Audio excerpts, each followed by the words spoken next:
بسم اللہ الرحمن الرحیم۔ ہماری نئی پڑوسن جس کو ہم رحمت خالہ بلاتے تھے بے حد اچھی عورت تھیں۔ اماں کی وفات کے بعد یہ ہر روز ہمارے پاس آتیں، ہماری دل جوئی کرتیں، اماں کی باتیں کر کے خود بھی روتیں، ہم کو بھی رلاتیں، یوں ہمارا غم ہلکا کر جاتیں۔ انہی دنوں میرے بھائی بدر منیر کے گردے کے دور شروع ہو گئے، اسے ہسپتال داخل کرانا پڑا۔ گھر میں باجی اور میں رہ گئے۔ دولہا بھائی باجی ارم کو ہمارے گھر یوں چھوڑ گئے تھے کہ وہ گھر میں اکیلی امی کو یاد کر کے رویا کرتیں۔ تبھی ہمارے حوالے کیے اور کہا، بی بی خانم جب ان کے دل میں سکون آ جائے فون کر دینا، میں آ کر لے جاؤں گا۔ ماں کی وجہ سے میں تو خود غم کے سمندر میں ڈوبی ہوئی تھی، ایسے میں باجی کا آ جانا غنیمت لگا۔ ابا تو دفتر چلے جاتے اور بھائی ہسپتال، جس کو کھانا پہنچانا بھی مسئلہ بن گیا تھا۔ رحمت خالہ کا لڑکا شان گھر پر ہوتا۔ میں نے خالہ سے ذکر کیا تو بولی، تم لڑکیاں صبح شام بھائی کو ہسپتال کھانا پہنچانے جاؤ گی، پریشان مت ہو، شان ہے نا، میں ہر روز اس کو بھیج دیا کروں گی، وہ بدر کو وقت پر کھانا پہنچا دے گا اور ہسپتال میں اس کی دیکھ بھال بھی کر لے گا۔ شان اس سے پہلے کبھی ہمارے گھر نہ آیا تھا، ہم نے نہ ہی اس سے بات کی تھی، البتہ آواز سن رکھی تھی۔ بدر کی خاطر وہ روز ہمارے گھر آنے لگا۔ جب تک کھانا تیار ہوتا وہ بیٹھا ادھر ادھر کی باتیں کیا کرتا، اس کی باتیں خاصی دلچسپ ہوتیں، ہم دونوں بہنیں ہنستے ہنستے لوٹ پوٹ ہو جاتیں۔ اس کا طرز تکلم ہرگز عامیانہ نہیں تھا، نہ ہی وہ ہم دونوں میں سے کسی ایک پر توجہ رکھتا، کبھی مجھ کو مخاطب کرتا تو کبھی روئے سخن باجی کی جانب ہوتا، تاہم اس کی گفتگو کا رخ زیادہ تر باجی کی طرف رہتا، کیونکہ وہ شادی شدہ تھیں اور مجھ سے ایک طرح سے حجاب تھا۔ شان دن میں 3 بار بدر کے پاس ہاسپٹل جاتا، جبکہ ملازمت کی مجبوری کے سبب ابا جان بھائی کو دیکھنے شام کے بعد جایا کرتے جب وہ ڈیوٹی سے لوٹتے۔ یوں میرے والد کو بھی شان نے ایک بیٹے کی مانند آسرا دیا تھا۔ رفتہ رفتہ باجی کے انداز اور رنگ ڈھنگ بدلنے لگے، لب و لہجہ اور چہرے کے رنگ گلابی ہوتے جا رہے تھے۔ وہ شان سے خاص ادا کے ساتھ بات کرنے لگیں۔ میں ان کے اطوار دیکھ دیکھ کر پریشان ہو رہی تھی۔ بڑی بہن تھیں، کچھ کہہ بھی نہ سکتی تھی۔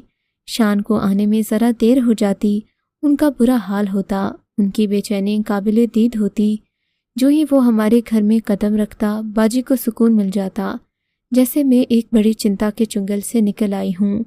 کچھ دن تو یہ سب برداشت کرتی رہی۔ جو ہی ان دونوں نے غلط انداز سے ملنا شروع کیا، مجھ کو برداشت نہ ہوا، تہیہ کر لیا کہ باجی کے ان عیبوں کا میں پردہ نہ رکھوں گی، کم از کم کسی بری گھڑی کے آنے سے پہلے والد کو تو آگاہ کر ہی دوں، تاکہ وہ باجی کو ان کے گھر بھجوانے کی جلدی کریں اور شان کا گھر میں روزانہ آنا جانا بند ہو جائے۔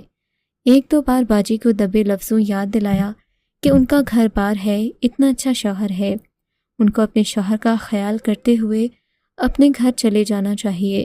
انہوں نے مجھے کہا کہ یہ میرے باپ کا گھر ہے، جب تک جی چاہے گا رہوں گی، جب شوہر اور والد کو یہاں رہنے پر اعتراض نہیں تو تم کون ہوتی ہو؟ مجھے حیرت تھی کہ باجی کو کیا ہو گیا ہے، ان کو اپنے گھر بچوں حتیٰ کہ دولہا بھیا کا بھی خیال نہیں آتا؟ وہ اکیلے پریشان ہوتے ہوں گے جبکہ ان سے اتنی محبت کرتے ہیں۔ یہ اتفاق کہ جس روز میں نے ابا جان سے سب کچھ کہہ دینے کی ٹھانی، اسی دن ابا جان وقت سے پہلے گھر آ گئے۔ انہوں نے باجی اور شان کو اکیلے کمرے میں بیٹھے دیکھ لیا۔ وہ دروازے کے پاس کچھ دیر خاموش کھڑے رہے، نہ جانے انہوں نے ان کی کیا باتیں سنی کہ چہرہ غصے سے لال ہو گیا۔ باجی سے تو کچھ نہ کہا، لیکن شان کو گھر آنے سے منع کر دیا۔ بولے میں نے آفس سے چھٹی لے لی ہے، خود بدر کے پاس جایا کروں گا۔ میں نے شکر کیا کہ جلد بازی سے کام نہیں لیا، ورنہ باجی کے دل میں میری طرف سے بال آ جاتا اور وہ مجھے کبھی معاف نہ کرتی، حالانکہ میں ان کی بھلائی چاہتی تھی۔ ابا جان نے داماد کو فوراً بلا بھیجا کہ بچے پریشان ہوں گے، آ کر ارم کو لے جاؤ۔ عباس بھائی چلے آئے، پر ہم سوچ بھی نہیں سکتے تھے کہ باجی ان کے ساتھ جانے سے انکار کر دیں گی۔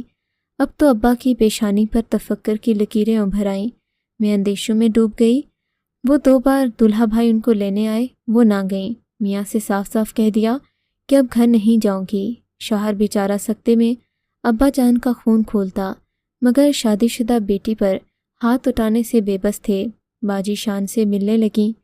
وہ دن یاد کرتی ہوں تو آنسو نکل پڑتے ہیں۔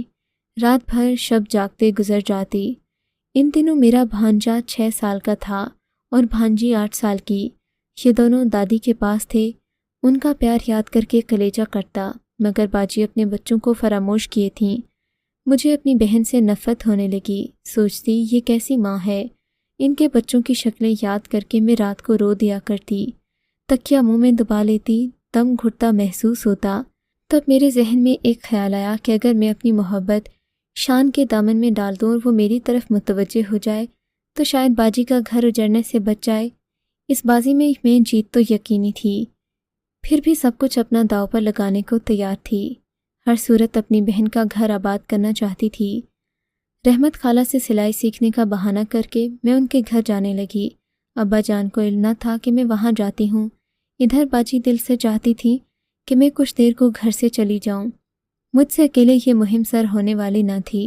میں نے ہمت کر کے ڈرتے ڈرتے شان کی بہن کو رازداں بنایا۔ وہ سمجھدار لڑکی تھی، اس نے حالات کی نزاکت کو سمجھتے ہوئے میرا ساتھ دینے کا وعدہ کیا۔ مجھے اعتراف ہے کہ اگر کہانی میں یہ کڑی شامل نہ ہوتی تو میں کبھی شان کو اپنی طرف متوجہ نہ کر پاتی۔ دردانہ نے مجھے شان سے بات چیت کرانے اور اعتماد لینے میں مدد دی۔ وہ ہم کو کمرے میں بٹھا کر چائے بنانے کے بہانے چلی جاتی تو مجھے اکیلے بات کرنے کا موقع مل جاتا۔ شروع میں تو میں نے لڑکیوں والی ادائیں دکھائیں، مگر بعد میں صاف گوئی سے کام لیا۔ دردانہ شان کو آمادہ کرتی کہ وہ ہمیں سیر کرانے لے جائے، یوں ہم گاڑی میں سیر کو جاتے۔ اب میں بہانے بہانے شان کی گاڑی میں اس کے ساتھ جانے لگی اور ہم گھر کے باہر ملنے لگے۔ میں نے یہ کھیل اپنے لیے نہیں، اپنی بہن کے لیے کھیلا تاکہ ارم باجی شان سے مایوس ہو کر اپنے گھر لوٹ جائیں۔ میں کامیاب ہو گئی۔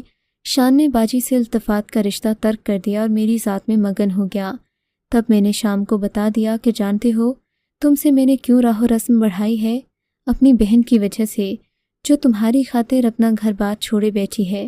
اب میں تم سے بنتی کرتی ہوں کہ اس سے دور رہو، اس کو پوری طرح مایوس کر دو، نہیں تو میرے بوڑھے باپ کو ہارٹ اٹیک ہو جائے گا۔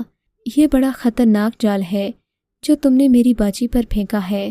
میری بات سن کر وہ ہکا بکا رہ گیا، کہتا کہ میں سوچ بھی نہیں سکتا تھا کہ تمہاری بہن یعنی ایک شادی شدہ عورت اور 2 بچوں کی ماں مجھ پر اس قدر فریفتہ ہو جائے گی کہ اپنا گھر بار شوہر بچے چھوڑ کر میکے بیٹھ جائے گی۔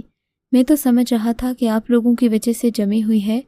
میں نے کہا ہرگز نہیں، دولہا بھائی کئی بار آ گئے ہیں، کہتی ہیں کہ گھر نہ جاؤں گی، یہ تو ان سے طلاق کا ارادہ کیے ہوئے ہیں۔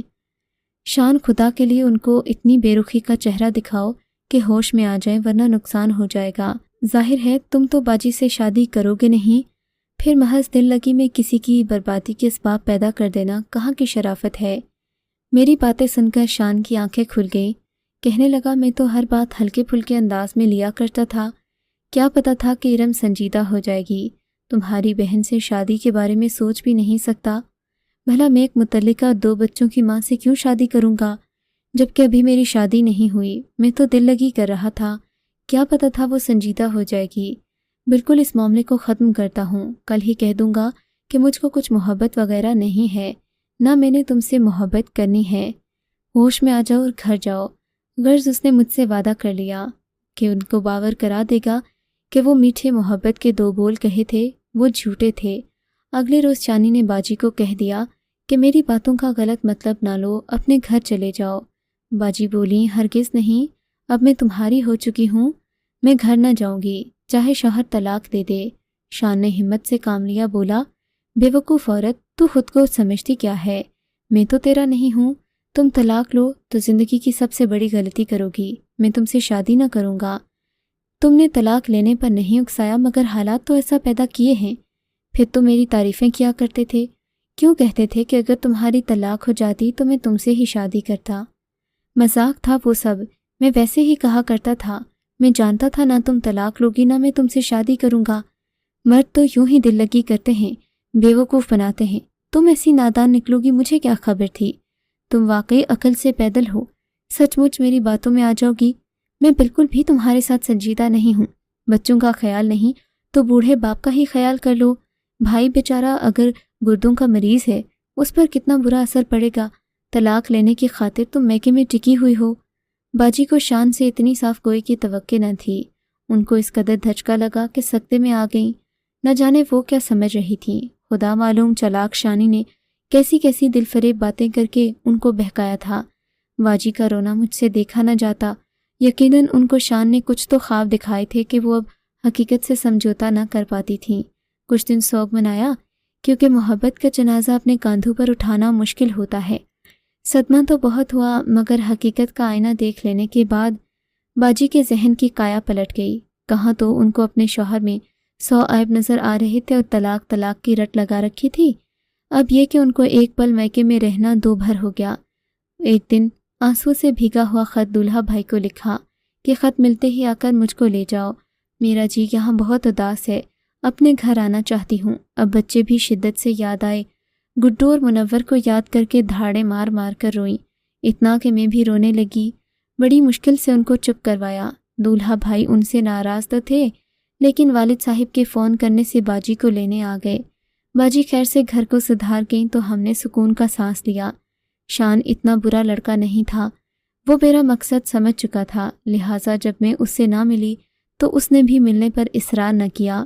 اس کے بعد یہ قصہ بخیر و خوبی اختتام کو پہنچا، کیونکہ میری شادی ہو گئی کسی اور سے اور وہ بھی کسی اور کا دولہا بن گیا۔ چونکہ ہم دونوں کے درمیان دانست میں محبت کا نہیں سمجھوتے کا رشتہ تھا، جدائی یا نہ ملنے کا غم کیوں ہوتا، ہم دونوں کے دلوں میں ایک دوسرے کے لیے اچھی یادیں رہ گئیں۔ تاہم یہ عجیب بات تھی کہ جب میکے جاتی جی چاہتا کہ شان کو دیکھوں، ایک جھلک ہی دیکھوں۔ دل میں ایک کسک سی جاگتی کہ یہ کیسا جذبہ تھا جس کو میں محبت کا نام دینے پر آمادہ نہ تھی۔